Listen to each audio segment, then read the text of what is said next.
Une épaisse fumée et des flammes au-dessus de Paris. Demain, cela fera 6 mois que Notre-Dame de Paris a brûlé. Emmanuel Macron avait promis une reconstruction en 5 ans. Où est-ce qu'on en est aujourd'hui? C'est l'enquête européen ce matin. Avec vous, Pauline Jacot, bonjour. Bonjour. Le constat d'abord, c'est que le chantier tourne au ralenti. Oui, on entend bien quelques bruits de perceuses, on voit bien les ouvriers entrer et sortir du chantier. Mais si vous restez une journée à proximité, vous êtes forcé de vous en rendre compte. On est très loin du dynamisme du début. Presque rien n'a vraiment avancé depuis juillet.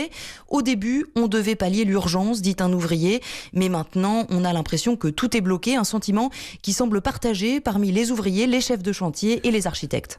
Alors pourquoi est-ce que ça bloque, Pauline ? Eh bien, c'est à cause du plomb. Pour assurer la sécurité du personnel, les procédures sont très nombreuses, très rigoureuses, trop quelquefois selon certains.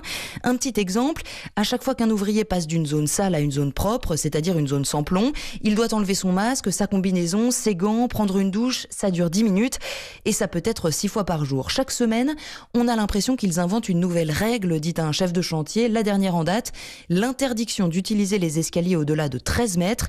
Mais les monts de charge n'arriveront pas avant 5 ou 6 semaines. Les ouvriers ne peuvent donc pas monter pour le moment tout en haut de l'échafaudage. Et il y a aussi une question de sécurité, Pauline, car l'échafaudage menace toujours de s'effondrer. Oui, un architecte me l'a dit, c'est vraiment notre source de stress numéro 1. Il faut être plus souple sur les règles pour éviter un drame, dit-il.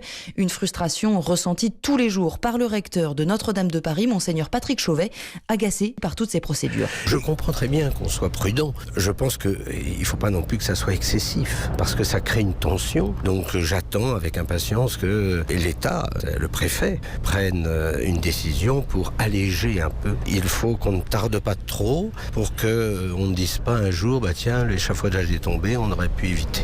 Et souvent, c'est l'attitude de l'inspection du travail qui est pointée du doigt, très tatillonne sur les règles. On est censé surveiller l'ancien responsable. L'inspectrice, dit-il, vient 3 à 4 fois par semaine. Mais du côté de l'État, hors de question de revivre un nouveau scandale. Le mot d'ordre, c'est donc la rigueur, mais une rigueur qui a tendance à exaspérer les ouvriers. Et Pauline, que répond-on du côté de la préfecture qui est responsable du chantier ?